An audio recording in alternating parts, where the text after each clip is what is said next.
blessing. Grateful for the Lord's blessing. Ain't gonna stop, no, ain't no how. Grateful.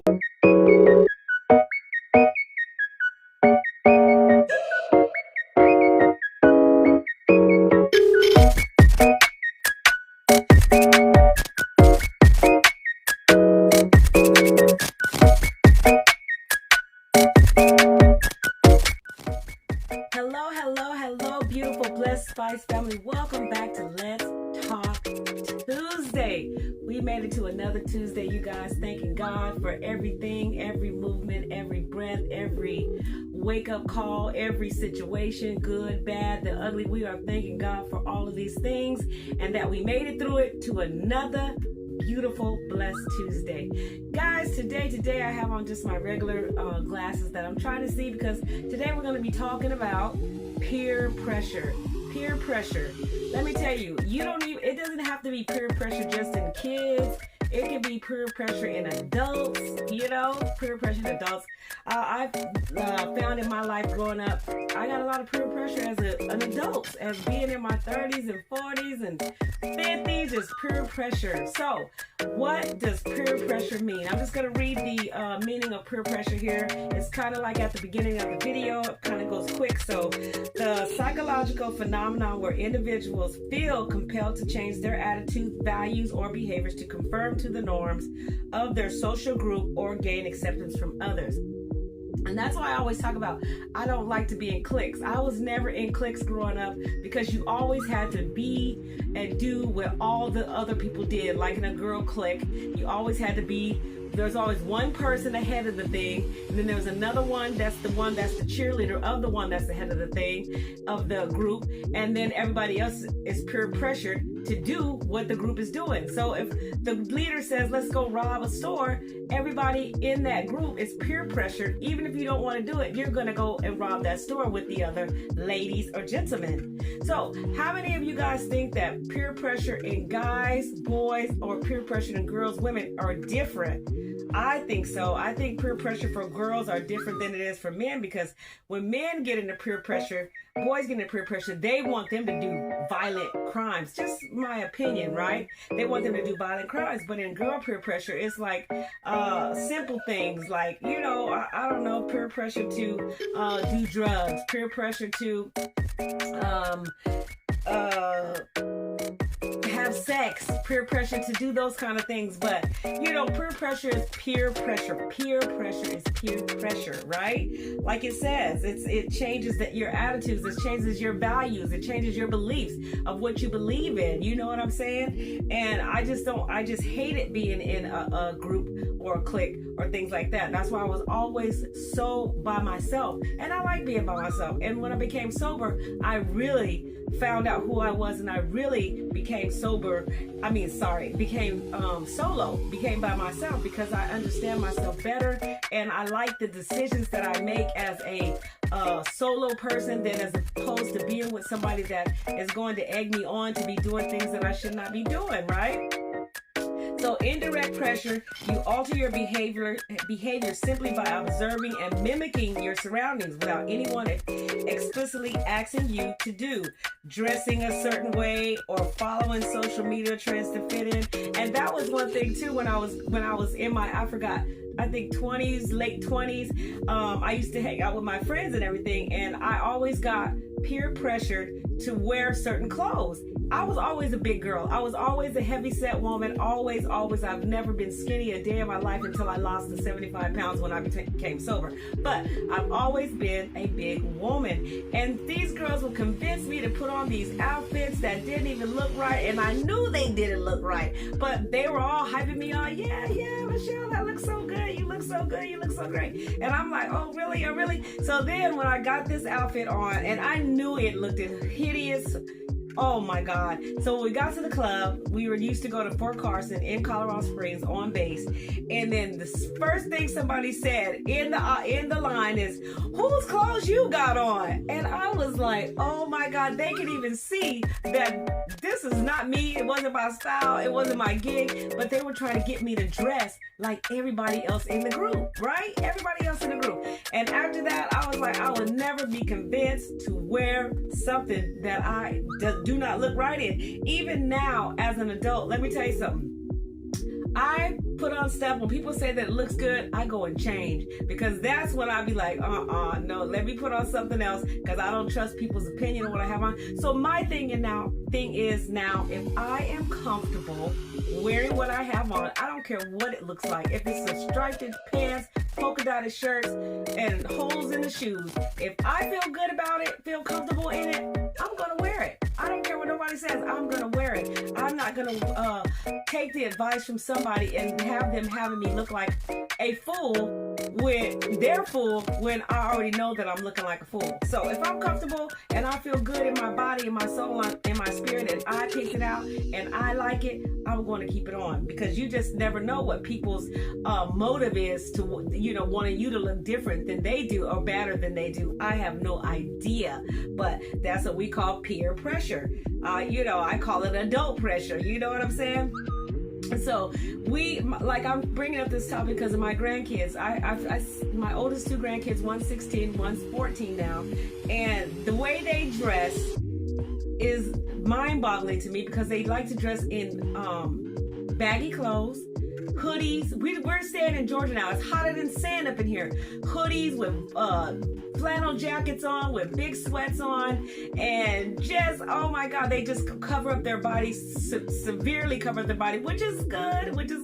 But there's other ways you can cover up your body by wearing cute clothing. You don't have to wear crop tops and short shorts and things like that. But to me, I feel like they dress like boys. I feel like we're getting peer pressured at school. I don't know what's going on, because they don't talk to me. They don't tell me what's going on. They don't, I guess they don't want the people to get in trouble or want to know. But my oldest 16-year-old, I promise you, she wears bonnets, she wears the flannel jackets, and she wears the pajamas. She literally dresses how she want to dress, and she don't care what nobody say. She had went through a time where she was putting on like makeup, and she was sneaking putting on makeup. She was sneaking wearing these shirts. She was sneaking doing all these things.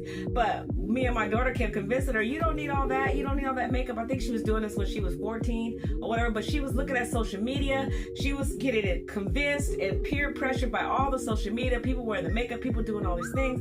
But now she's at a point in her life where she just don't care. And it just drives me crazy, because I went to my little granddaughter, 8-year-old's recital, and I finally seen the grandkids, because I haven't seen them like in a couple months. And my granddaughter came in there with a sweat jacket on, with a hoodie, her pajama pants, and all this stuff. And my daughter was like, I said, why are you letting her come in here like that? Why are you She goes, well, she changed them. She changed one pajama bottom to another, and she changed the sweat jacket, so I'm okay with that. And she has a shirt that we gave her to wear to the thing. And I'm like, oh my God, are you kidding me right now?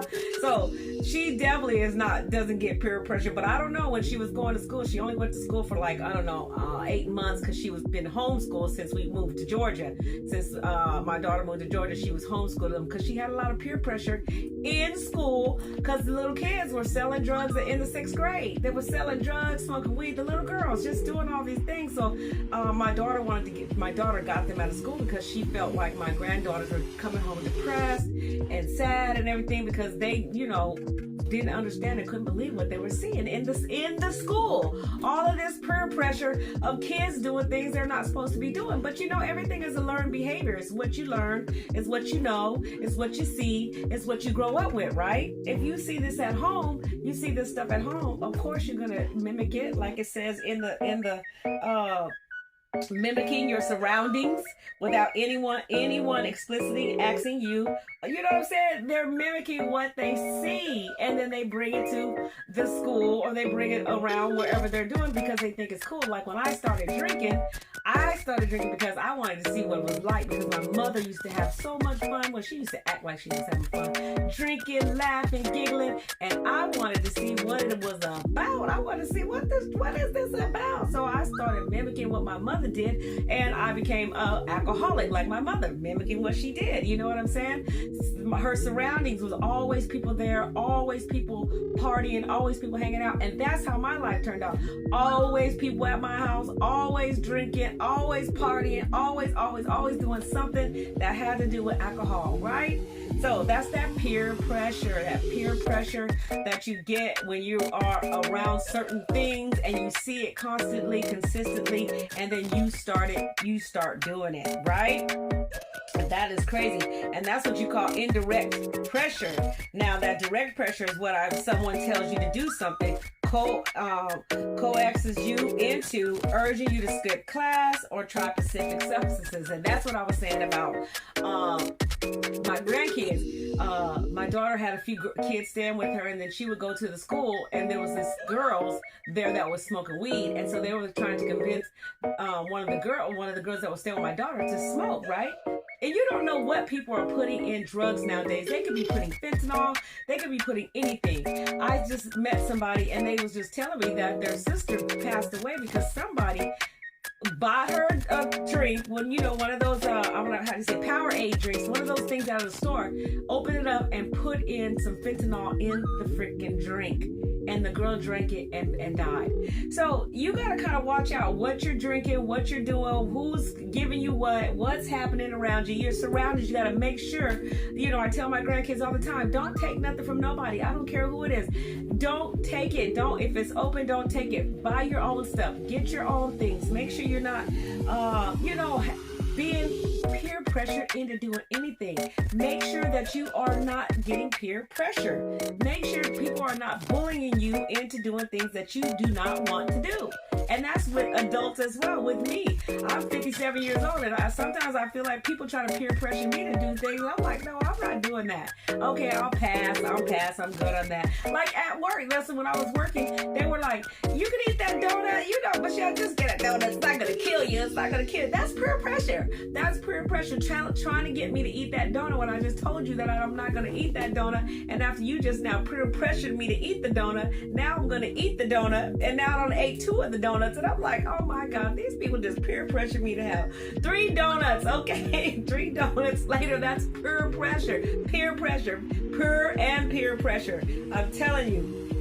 So negative peer pressure, you feel pressure to do things that make you uncomfortable or unsafe or go against your personal morals or values. That's robbing, stealing, hurting others, doing all those things to make you feel unsafe, having sex when you say no means no. That's a form of rape. You know what I'm saying? That's peer pressure. You feel pressured into doing something that you don't want to do. Okay, like eating those donuts. I was like, oh my God, but that peer pressure was heavenly good, but it was heavenly bad at the same time, because that's not what I wanted to do.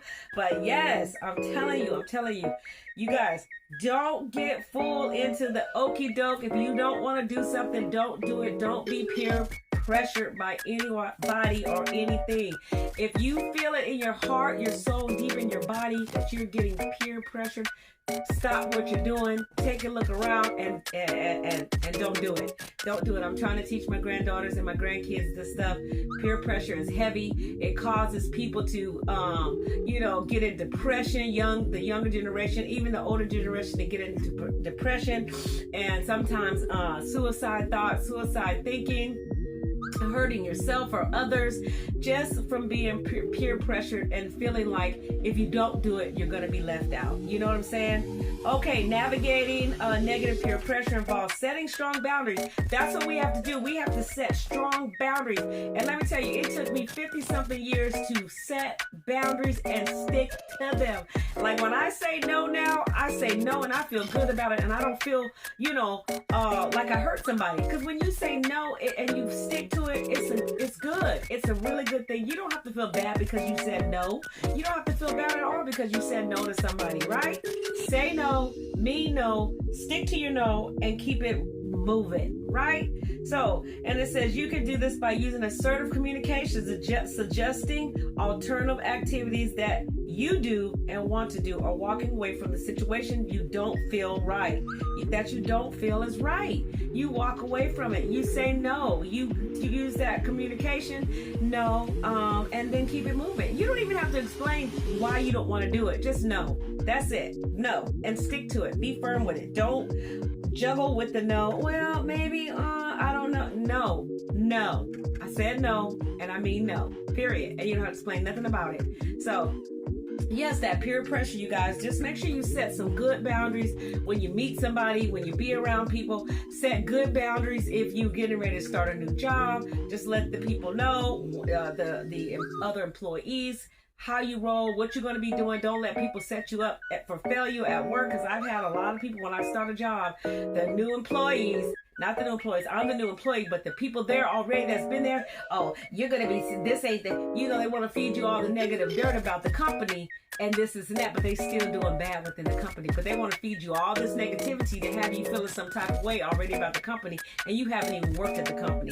So they're trying to serve you that peer pressure of hating the company when you haven't even started the company. So make sure you got boundaries of what you want to listen to, what you want to hear, what you want to soak in, what you want to be around. You guys, that peer pressure can be dangerous if you let it. Do not let people pressure you to be doing things that you don't want to do. And that's for you grandbabies. I hope you're listening. I hope you're watching. I hope you guys be listening to your grandmother, because your grandmother means well.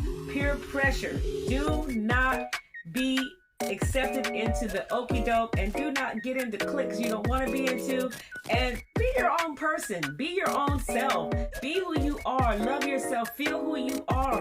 And then if you decide to be around other people, you know what you can accept and what you can cut out while you're in that group. You don't have to do what all them girls are doing or all them boys are doing.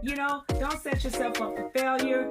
All right. Once again, on Let's Talk Tuesday, I love you guys so much. Thank you so much for stopping by. Don't forget to check out Cooking with the Spice Queen. And thank you for stopping by. Peer pressure, please. The psychological phenomenon where individuals feel compelled to change their attitude, values, or behaviors to conform to the norms of their social group or gain acceptance for others. Do not get accepted into things that you do not want to be accepted to. Holla at your girl. I love you guys. Until the next video. See you soon. Smooches. Smooches.